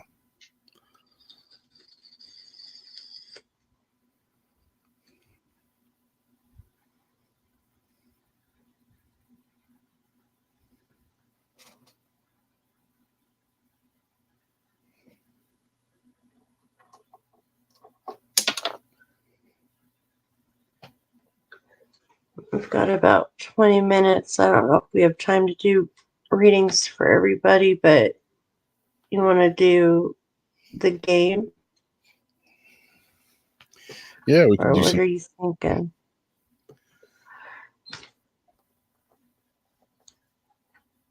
I got these cards up here so jammed up here now that I can't even get them out. I'm already thinking about my yogurt. I had cards lined up in the back of me over there on that shelf, but now that shelf is host to a couple of little reptile critters.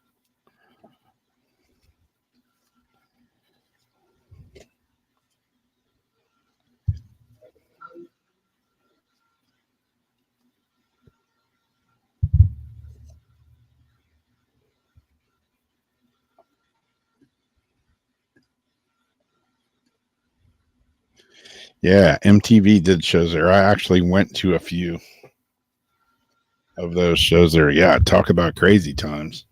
Like the spring breaks. Yeah. Holy crap. Daisy Fuentes and Polly Shore.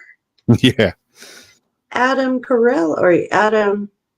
Corolla. Yeah, I actually worked one of those spring breaks down there. Jen McCarthy. Flying kites for RJ Reynolds Camel cigarettes. Oh yeah? Yeah, they paid us $3,000 to do it too. Wow. And yeah, man, that was a rough week in Daytona. And man, I smoked a shitload of cigarettes then too. Being free and all, I must have smoked about 4 packs a day. God. 4 packs a day. I gotta pee.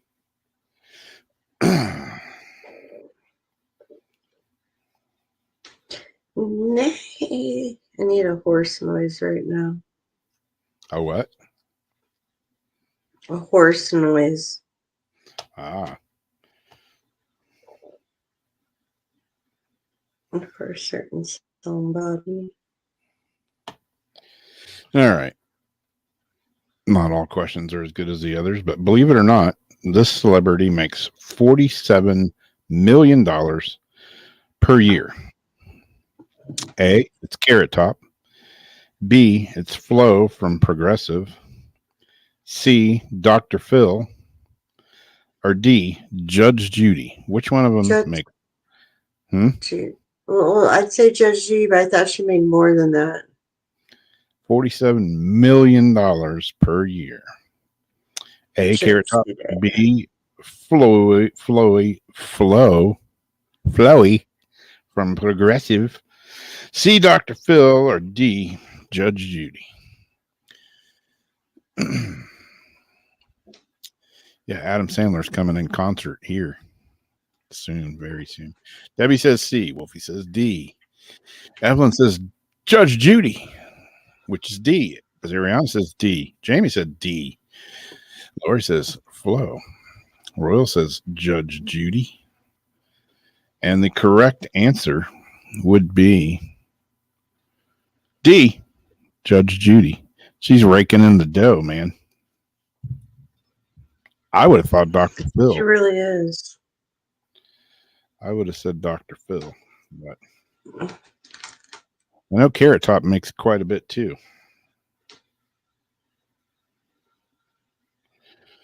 All right. Abraham Most Lincoln. people don't know Flo without all her makeup and her hair and stuff. Yeah. Abraham Lincoln had a beloved dog named Fido. How did the dog die? Abraham Lincoln sat on him. B, he was accidentally left outside the theater. This is horrible. C, he was assassinated. Or D, he was locked out of the White House. I don't think I want to know this. Yeah, I didn't know this either, and I'm kind of shocked. He was out in the cold. Nope. A, Lincoln sat on him. B, he was accidentally left outside the theater. C, Lincoln did not sit on him. Maybe he did sit on him. C, he was assassinated. Or D, he was locked out of the White House. Nobody better have assassinated his damn dog. C, Those C, long legs. Wolfie said he was assassinated. Lori says she don't want to know. Royal says D. Debbie says A.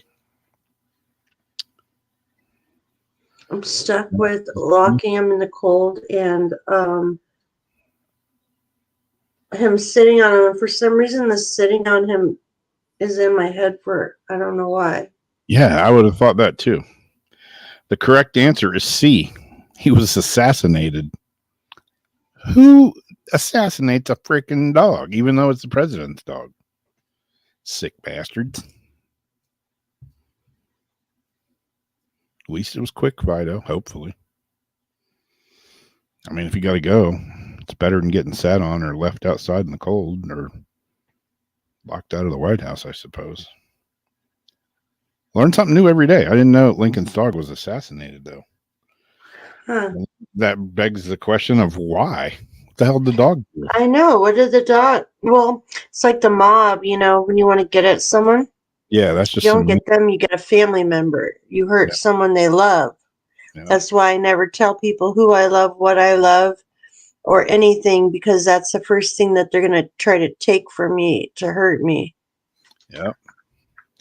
Wolfie's on a roll.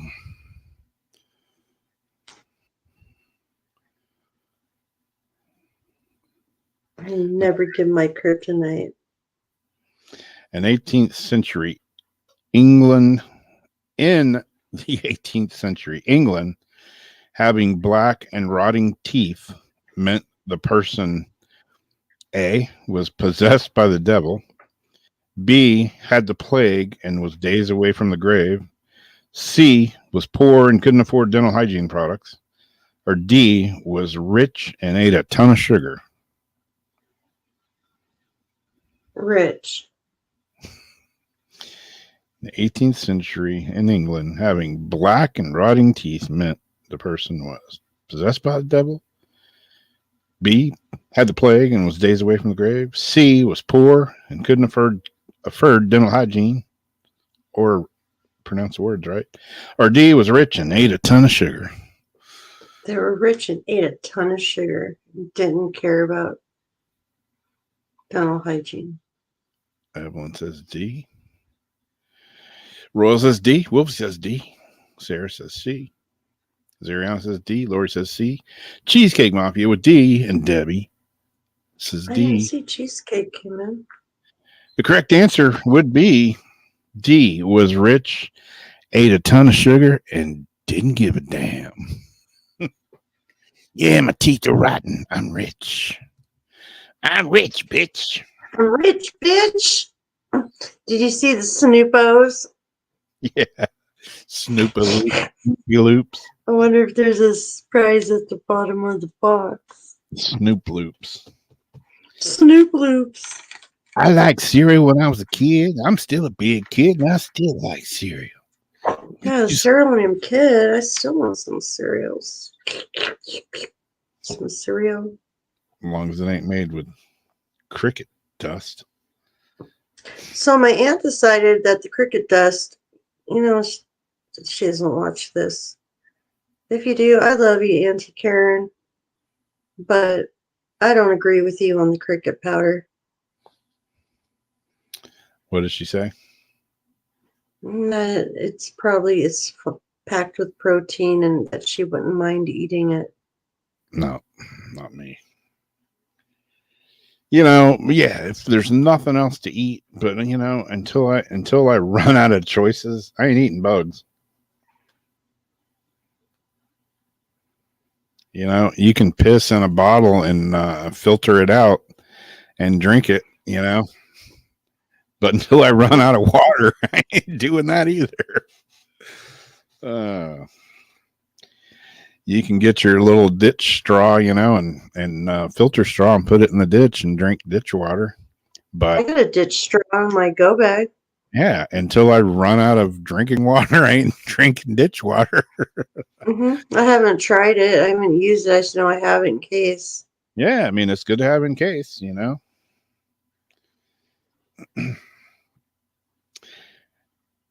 Every road trip involves someone calling shotgun. But what is the origin of this phrase? A, passengers literally carried a shotgun to chase away robbers. B, farmers often rested shotguns on the passenger seat. C, in the early 1900s, criminals would rob people by rolling up and pointing a shotgun in their face. Or D, the early days of vehicle production, the seats were made from the same materials as guns. I think it's the one with the shotgun on the seat, just because being in the country and all that, we always had gun racks, and the shotgun was always like right there, just in case. Yeah, passengers literally carried shotguns on the seat to chase away robbers.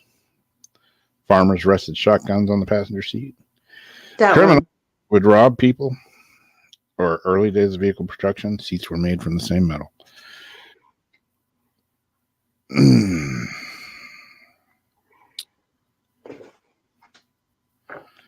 Debbie says B. Royal says B. Cheesecake Mafia says B. Wolfie says A.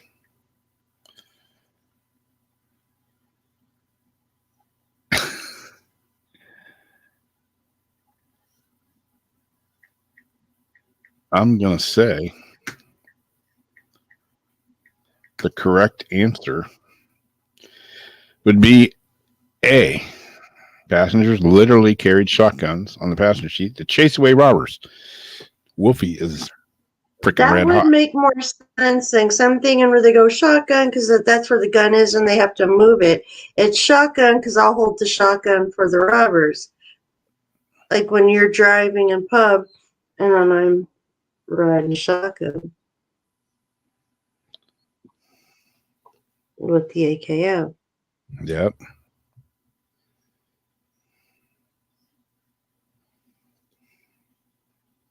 I'm putting a link in there for you, Rose.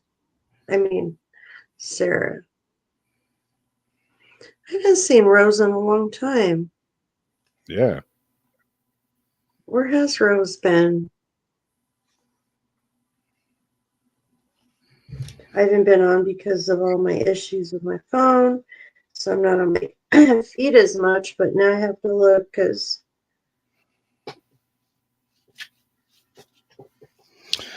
so Joseph Stalin, a former Soviet Union leader, had a weird little quirk regarding people he killed for political gain.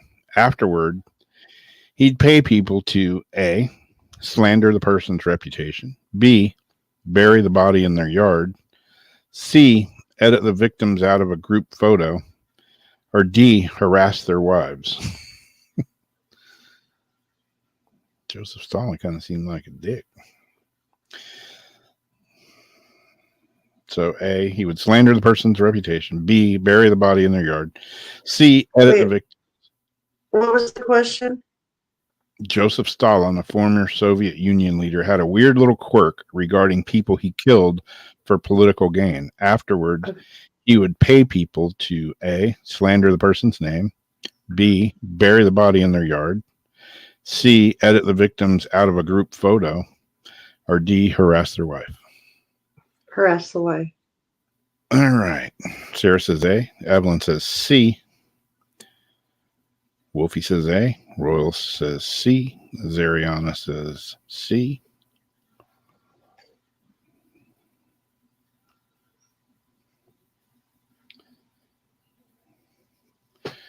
And the correct answer would be C.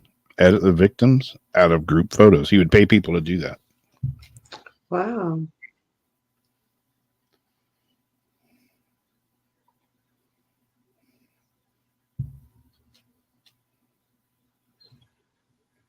Very interesting. Very. So we got a few minutes left. The author, not Arthur. Arthur is Arthur Treacher's fish and chips. Man, I'm tongue-tied tonight.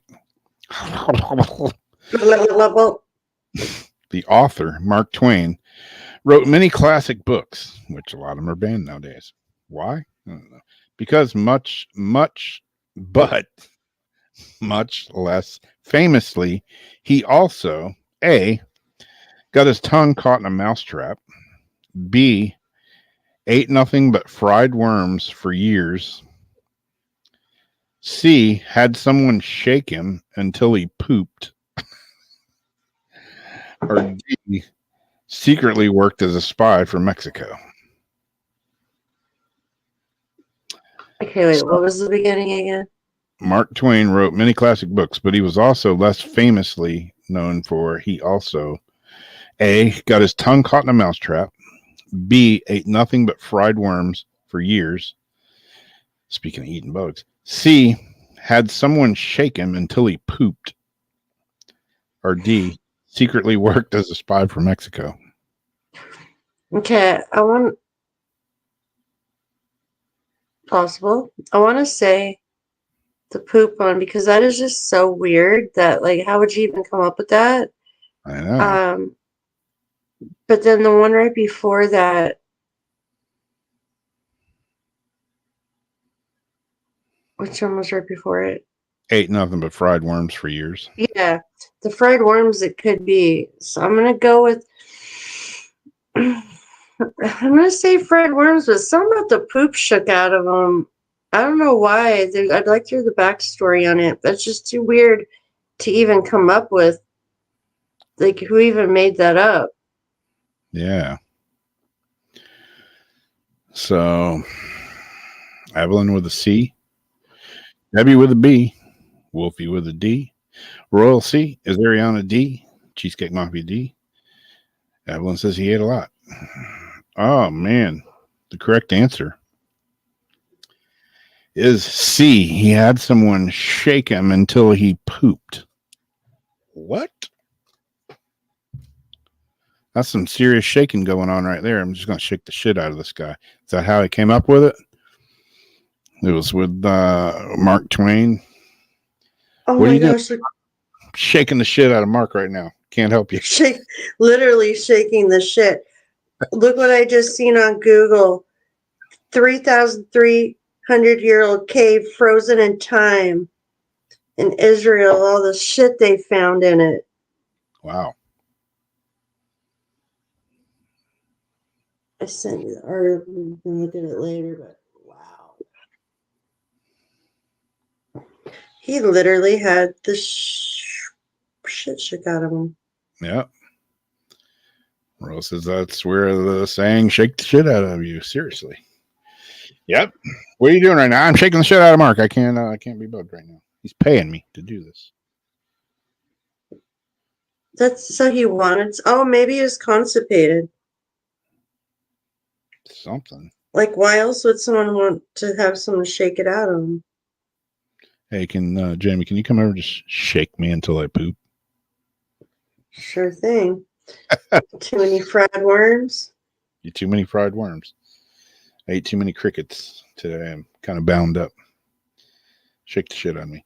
Which famous actress once hired a hitman to kill her because she thought murder would be easier on her family than suicide? A. Jennifer Aniston. B. Angelina Jolie. C. Anne Hathaway.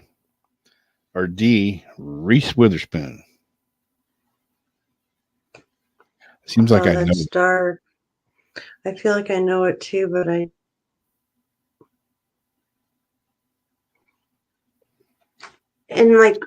know who I want to say. Anne Hedge just died, so Hathaway. Wait, I want to say Angelina, of course, because that's who I first thought of when you first said the first name. Yeah. Angelina popped in my head, and then you said her name. Yep.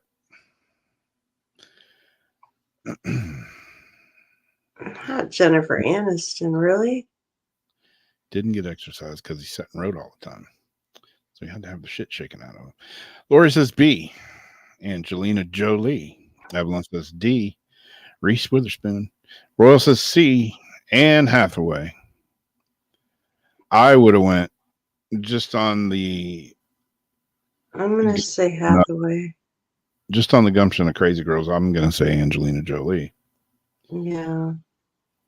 Because she does seem, a wee bit dehinged. And, her and Billy had the vials of blood around them. Vials of blood. And on TV. Yeah.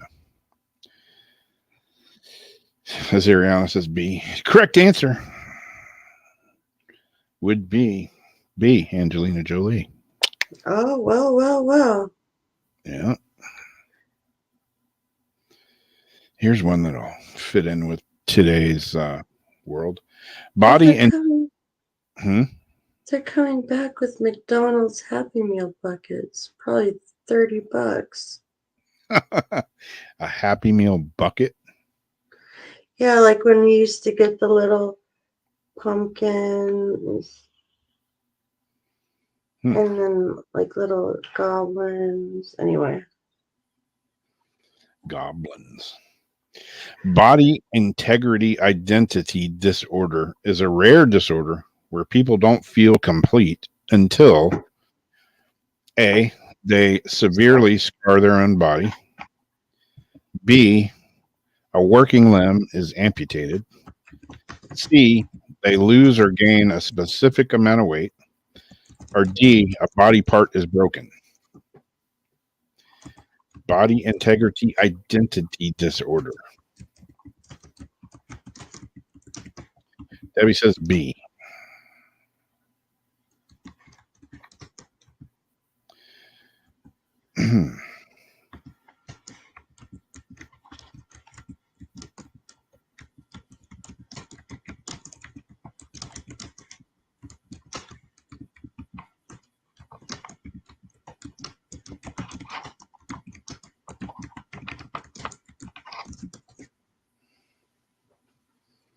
I already forgot all the questions. Body dysmorphia is if you... Body integrity identity. Body integrity identity disorder. Oh, disorder. Means you want to severely scar yourself. You want to chop off a working limb. You want to lose a specific or gain a specific amount of weight. Or D, a body part's broken. It's like A. Wait, was it cutting? B is a working limb is amputated. Was there A where they cut themselves or something? Severely scar their own body. Yeah. I'm going to say that. C. A, C. The correct answer is B. They want to chop off a working limb, an arm or leg. There's nothing wrong with it. I just want it removed because I have body integrity identity disorder. Yeah, you get that shit fixed. Wow, I've never heard of that. That's actually a thing. Learn something new every day.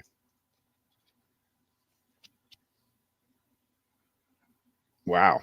I'm going to go ahead and read this one for a bonus just because I know it's past time, but you know, if it's got to do with poop, I'm going to go ahead and read it.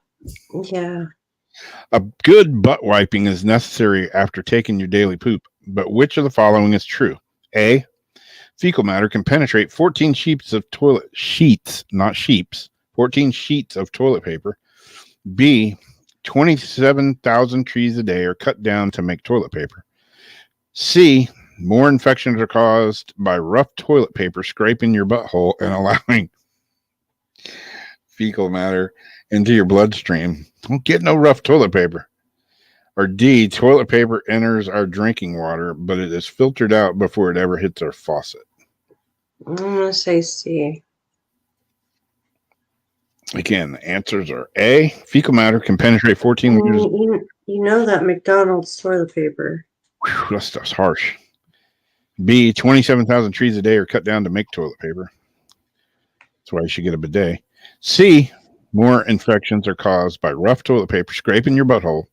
Man, I like whoever just wrote this description because they made it as graphic as they could. Rough toilet paper scraping your butthole, allowing fecal matter into your bloodstream. Or D, toilet paper enters the drinking water, but it's filtered out before it ever hits our faucet. Oh, Debbie says C. Zariana says C. Rough toilet paper. You know, we've all had it.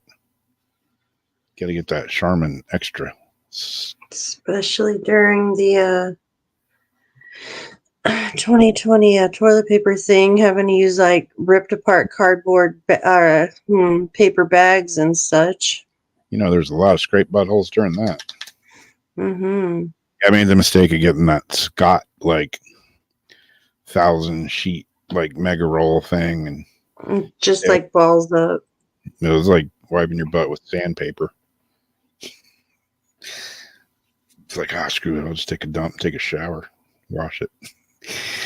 Debbie says C. Zuriana says C. Royal says C. Everyone says C. Lori says, it's getting late. Good night and good morning. Debbie says, good night. Correct answer, which is kind of a bummer.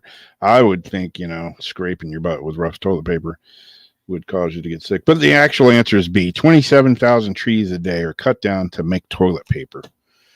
There is one of those weird Wednesday facts that you wish you maybe didn't know, but you do now. It's pretty sad. I still don't like rough toilet paper, no matter what the answer is. I like soft toilet paper. They have portable duvets, I've heard. For some reason, there's a roll of toilet paper sitting right here. I have no idea why. But it is nice and soft. Hey, there's something else here that I spent like an hour looking for today. A couple of parts of my GoPro camera. Hey, see, toilet paper led me to missing parts. So that's it. That's my story. I'm sticking to it. Shit's falling off my desk because it's only my phone. Software update is required. Oh, at least it was at the end. Yep. A software update is required to connect to 13th door, which is my Starlink name. I guess I should go and call that. So anyways, yeah. And I'm going to run out to my spot, but I might maybe jump in pub. I don't know. All right. If I can stay awake, I may do the same. All right. I'll let you know. I'm going to go eat a banana nut muffin. Right. I'm going to make my yogurt, put it in the freezer. Groovy. Thanks everybody for hanging out with us yet again on another weird Wednesday. No show Sunday. No show Sunday. Well, no. There's going to be a show for me. I'm going to see a show. Hopefully. Even though I don't like being in big crowds anymore. But hey, I'm gonna go for it anyways. And yeah, I get to play Friday night. I got the weirdest gig ever. I'm playing with a band at an ice cream store, an ice cream parlor. Good times. Do you get ice cream? I hope we get some free ice cream. I don't know. It's going to be a weird one. They got to give you some ice cream, man. That'll be a good time. Yeah, I keep seeing it as like, are we a barbershop quartet? Whatever. He's hiring us and he's paying us really good. He's had other bands there. So I was like, hell yeah, we'll play. And then I'm playing a funeral October 1st. There's another weird gig. 2 weird gigs in the same month. Almost. Damn. It's not a funeral. It's a celebration of life. But yeah, it's going to be a good one. It's going to be a party, basically, is what it's going to be. Anyways, that's enough of my rambling. Thanks for hanging out with us. See you guys next round for Wednesday Weird as it gets. All right. Good night. Bye-bye.